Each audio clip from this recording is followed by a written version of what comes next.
Arthur Schopenhauer was born in 1788 in Danzig. There is no doubt that he was one of the darkest voices in philosophy. He grew up in a wealthy but turbulent household. His father died when he was just 17, possibly by suicide, and his mother was distant and ambitious. This early confrontation with loss and detachment shaped his lifelong obsession with suffering.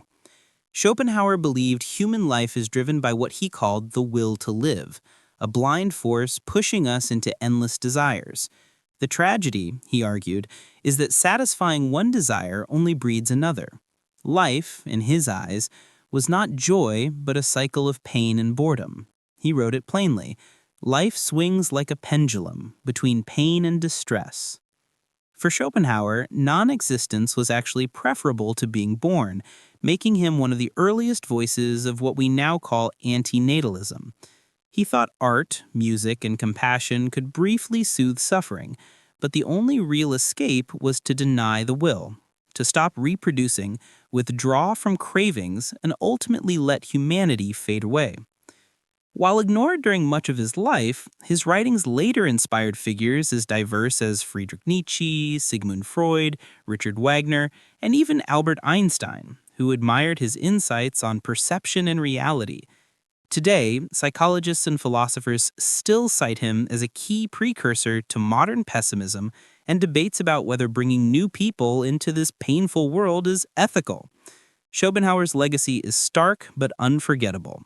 He forced us to confront the possibility that the greatest mercy for humanity might not be to exist at all.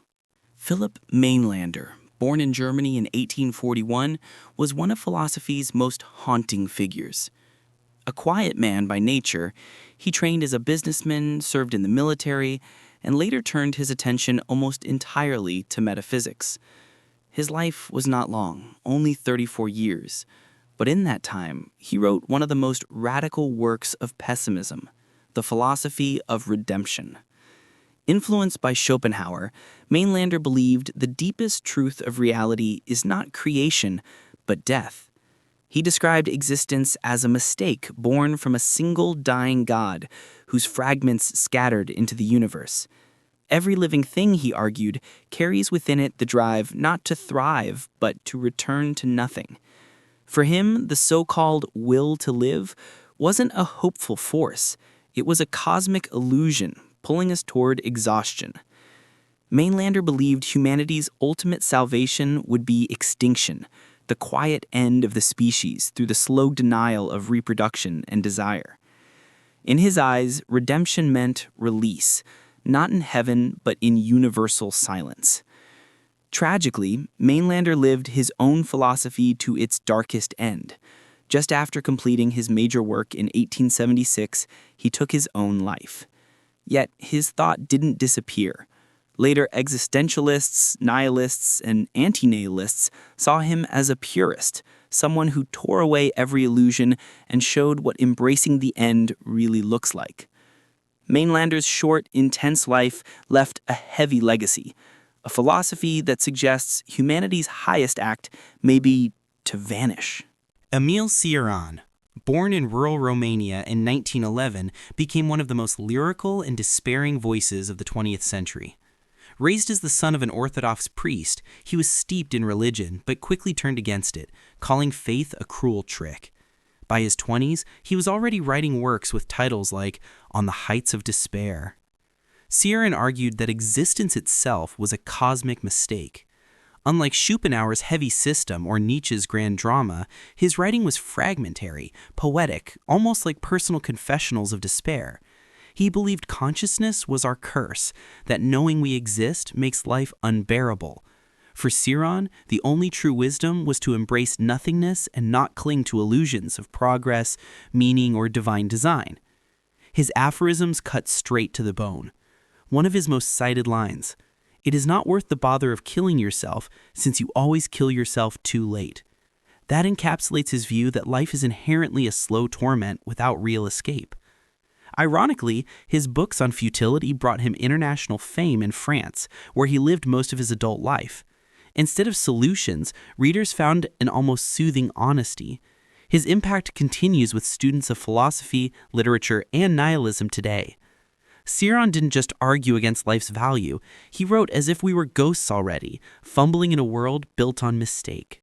David Benatar, born in South Africa in 1966, is arguably today's most notorious living pessimist. Professor of philosophy at the University of Cape Town, he leads the modern antinatalist movement with ideas that directly challenge one of humanity's deepest instincts: having children. Benatar laid out his case in 2006 in his book Better Never to Have Been. His argument is deceptively simple. Life is filled with unavoidable suffering, while the pleasures we experience never outweigh that pain. If we tally the equation honestly, non-existence always comes out ahead. In short, being born is always a harm. He uses what's called the asymmetry argument. Here it is. The presence of pain is bad, and the presence of pleasure is good. But the absence of pain is good, even if no one's around to enjoy it. And the absence of pleasure is not bad. Again, if no one's there to miss it.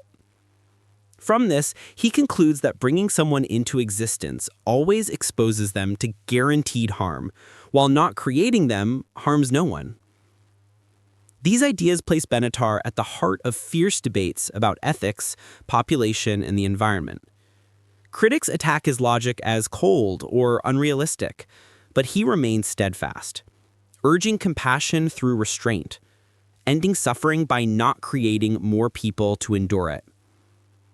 Benatar represents the living edge of philosophical pessimism, a thinker telling humanity it would be kinder simply not to continue.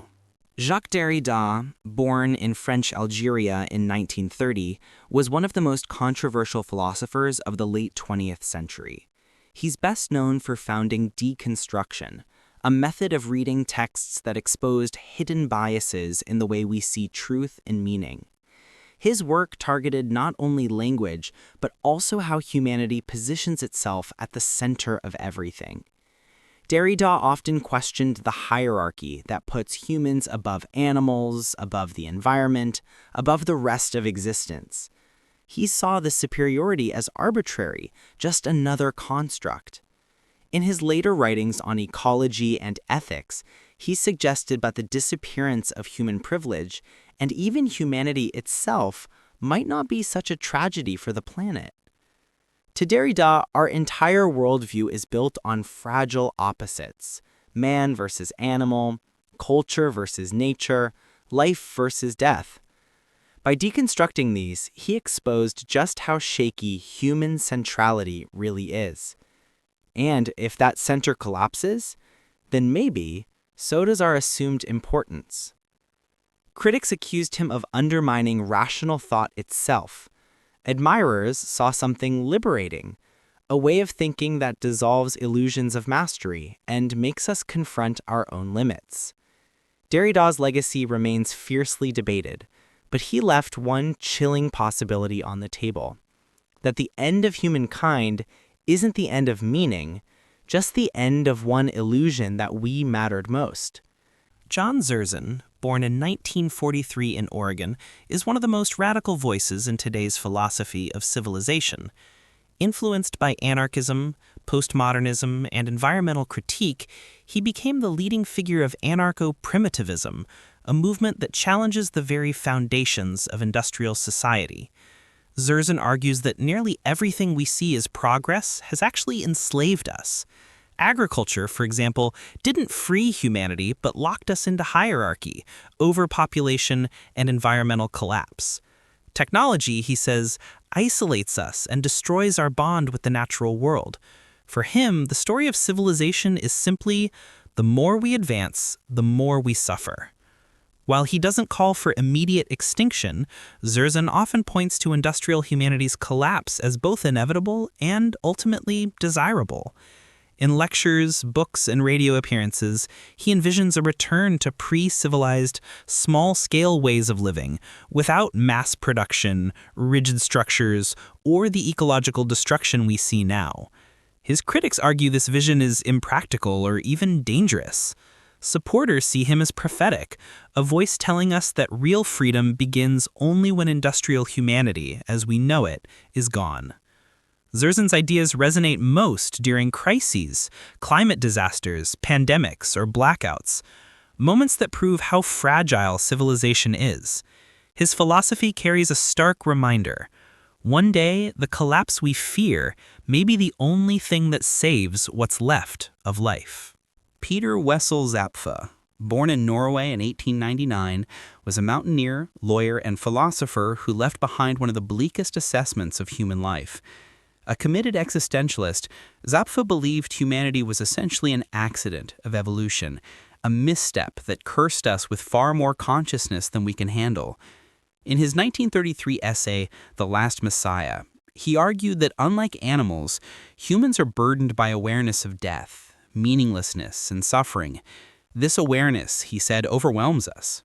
To survive, we invent distractions, religion, art, love, work, all, in his eyes, defense mechanisms to keep us from staring directly at the void. Zapffe concluded that the most merciful outcome for humanity would simply be to let ourselves go extinct, not through violence, but through choice. By refusing to reproduce, the painful cycle could end peacefully, and the earth would be freed from our disastrous overreach. Though largely unknown outside Norway during his lifetime, Zapfe's work has been rediscovered as a foundation of modern antinatalism and ecological pessimism. His stark message feels more relevant than ever in the age of climate crisis and growing existential dread. Zapffe didn't call for angry rebellion, just quiet acceptance. In his eyes, the noblest act for a doomed species was to step aside, leaving the silence of the mountains he so loved to reclaim the stage. Friedrich Nietzsche, born in 1844 in Roken, Prussia, is one of the most influential and misunderstood philosophers in history. Unlike Schopenhauer or Zapffe, Nietzsche wasn't a pessimist in the same way. He loved life fiercely. Yet his ideas demanded that the current form of humanity collapse in order for something greater to emerge. Nietzsche diagnosed his age with a sickness, nihilism. The collapse of religion and traditional values, he said, left people adrift, clinging to hollow systems. His response was radical. God is dead, and with that death, old humanity must die too, at least in spirit. In its place, he envisioned the Übermensch, or overman, a being who creates new values beyond good and evil, strong enough to affirm existence without illusions. Humanity as it exists now, chained by weakness and comfort, was a bridge, not a final destination. In this sense, Nietzsche called for an erasure, not of humans biologically, but of the small human that hides from truth. During his lifetime, his health collapsed, and he spent his last decade in silence after a mental breakdown. Yet his legacy shaped existentialism, modern psychology, and even pop culture. Sadly, his work was later twisted by the Nazis, something Nietzsche himself would have despised. His philosophy continues to challenge us with a stark choice: accept decline, or let the old humanity die so something stronger can be born. Herbert Marcuse, born in Berlin in 1898, was a leading member of the Frankfurt School, a group of thinkers who analyzed how modern capitalism and technology shape consciousness. Escaping Nazi Germany, he settled in the United States, where he became both an influential scholar and, in the 1960s, an intellectual hero for student radicals. Marcuse argued in works like One-Dimensional Man that advanced industrial society was fundamentally irredeemable. Its technology, entertainment, and consumer comforts didn't free individuals. Instead, they lulled us into conformity. People believed they were free, when in reality, they were integrated into a machine that drained creativity and critical thought. For Marcuse, authentic liberation couldn't come from reforming the system. It demanded total rupture, a collapse of this human project so something genuinely new could emerge. His critiques fueled movements against militarism, racial oppression, and economic exploitation in the US and Europe. Critics accused him of utopian dreaming or even encouraging chaos, but supporters saw in his words a rare honesty, that the only way forward was through breakdown. Marcuse's long-term impact isn't just academic. His thought still echoes in eco-movements and critiques of surveillance capitalism. He left us a sharp warning. Maybe the system we cling to is beyond saving, and only its fall can give humans another chance. Thomas Ligotti, Born in Detroit in 1953, is best known as a horror writer, but his work has gained a cult following for its deeply philosophical pessimism. While he rarely gives interviews, his fiction drips with themes of dread, futility, and the grotesque, earning him comparisons to H.P. Lovecraft. In 2010, Ligotti shocked the literary world by publishing a philosophical treatise, The Conspiracy Against the Human Race. Unlike his fiction, this wasn't metaphor. It was a direct defense of antinatalism and cosmic pessimism, echoing thinkers like Schopenhauer and Zapffe. Ligotti argues that consciousness is a tragic mistake, producing only horror and false hope. He describes humans as puppets incapable of escaping suffering and claims the greatest gift nature could give is the extinction of our species. His writing insists there's no redemption, no higher order.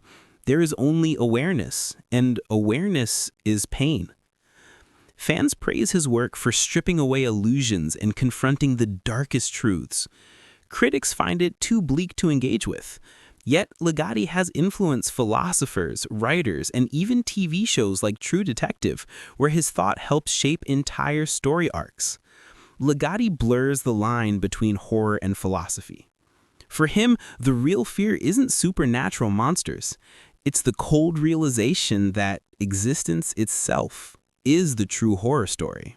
Leopold von Sacher-Masoch, born in 1836 in Lemberg, was an Austrian writer best remembered today because his name gave us the word masochism.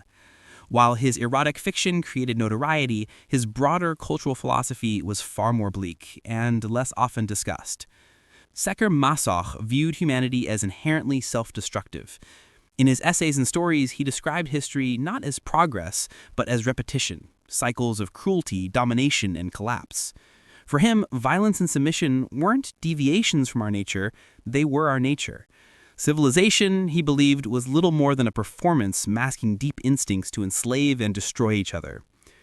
Anthropologically, this amounted to cultural nihilism. If the human project kept boiling down to cruelty, what was the point of continuing it at all? He didn't lay out a grand antinatalist program the way Schopenhauer or Mainländer did, but his thought drips with resignation. Humanity seems cursed to ruin itself, and maybe erasure is the logical conclusion. His legacy lives most directly in psychology and literature. He gave psychiatry a concept, and literature an archetype. Yet, beyond sexuality, Sacher-Masoch offered a diagnosis of mankind as hopelessly corrosive. In that sense, his bleak anthropology stands as a warning.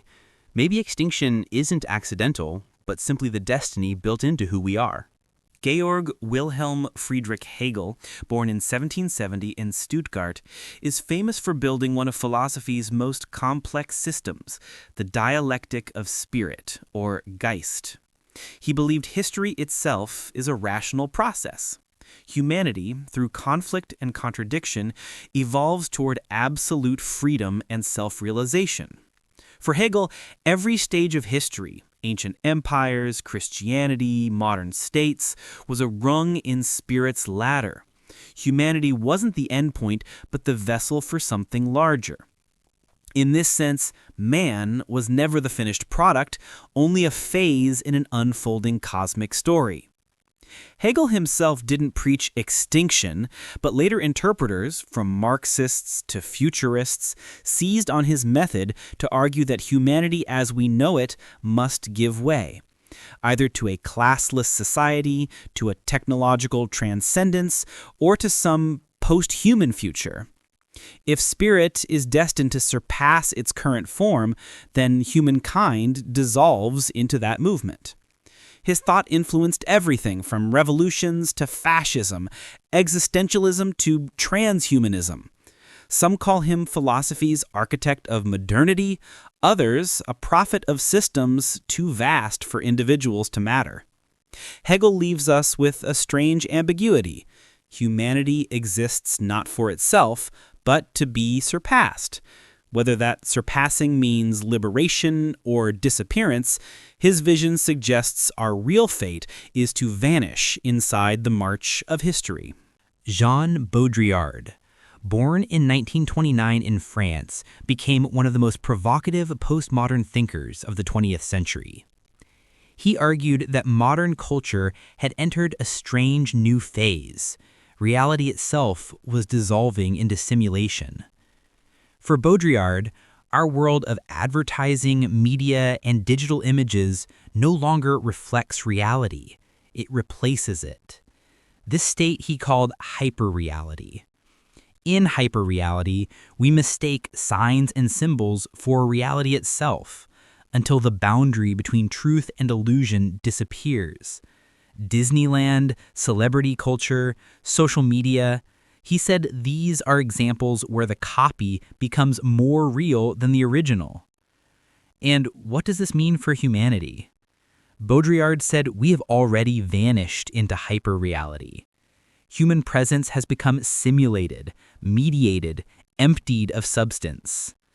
In this sense, extinction has happened without us noticing, not through bombs or disease, but through our surrender to endless screens and images. He captured the spirit of late modern life where existence feels detached, unreal, almost copied. Some critics dismissed him as obscure, but his voice echoes in today's debates about AI, deepfakes, and reality collapsing into simulation. Baudrillard's chilling legacy is this: humanity may not need to die physically because in a world where appearances consume reality, we may have already erased ourselves. Albert Caraco, born in Constantinople in 1919 to a wealthy Sephardic Jewish family, became one of philosophy's clearest prophets of doom. His life, marked by exile during World War II and the eventual suicide of his parents, left him steeped in grief and darkness. Caraco wrote fiercely against civilization, religion, and humanity itself. In books like Postmortem and Breviaire du Chaos, the Breviary of Chaos, he argued bluntly that humanity was doomed to collapse under the weight of its numbers, its greed, and its cruelty. Unlike other pessimists, Caraco didn't veil his vision in metaphor. He openly welcomed extinction, seeing it as the only release from an overpopulated, destructive species. He described human life as vain repetition, a cycle of birth and violence, leading nowhere but ruin. While most philosophers hesitated, Caraco said the quiet thing out loud. The fall of humanity isn't just inevitable, it is desirable. In 1971, shortly after his father's death, Caraco ended his own life. His works remained niche, yet they've gained attention in recent decades as climate crises and global instability make his uncompromising nihilism feel eerily prophetic. Caraco's philosophy leaves little hope. It's a straight embrace of chaos. For him, the mercy of the future may not be survival, but humanity's disappearance into silence.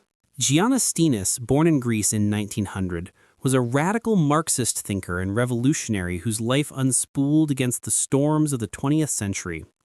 A militant critic of authoritarianism, he spent years imprisoned for his opposition to fascism and later to Stalinism. Stinas envisioned revolution not as reform, but as total erasure of existing oppressive systems, nation-states, armies, religions, even social institutions that reproduced domination. His writings and activism carried violent undertones. To free humanity meant dismantling, even annihilating, the machinery that defined human civilization as it was.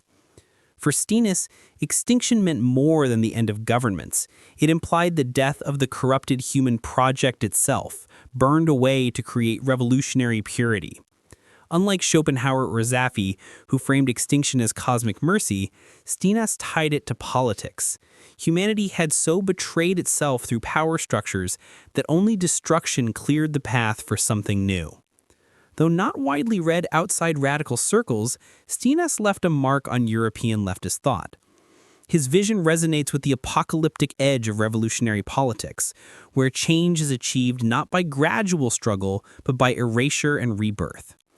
Stinas represents an extinctionism of action, not resignation. He saw humanity's current form as hopelessly oppressive, and imagined liberation coming only once this world was torn down to nothing.